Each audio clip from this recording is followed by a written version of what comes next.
সাধারণত আমরা লিলি এক ধরনের ঘাস হয় মোটা মোটা, তাদেরকে আমরা বলে থাকি। সেটাও ঘাস রয়েছে, তবে তার সেই লিলি নয়।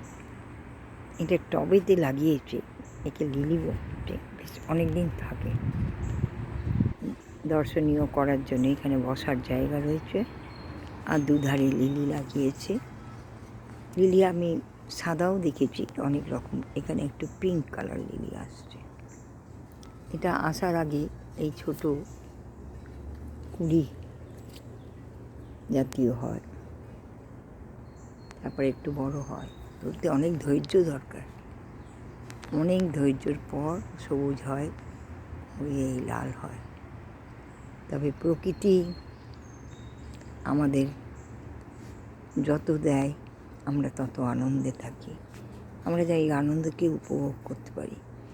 এর সবেরই একটা গন্ধ আছে, যেহেতু রেণু আছে, এই রেণু পাউডারের মতো, তাই একটা সুন্দর গন্ধ আমরা অনুভব করতে পারি।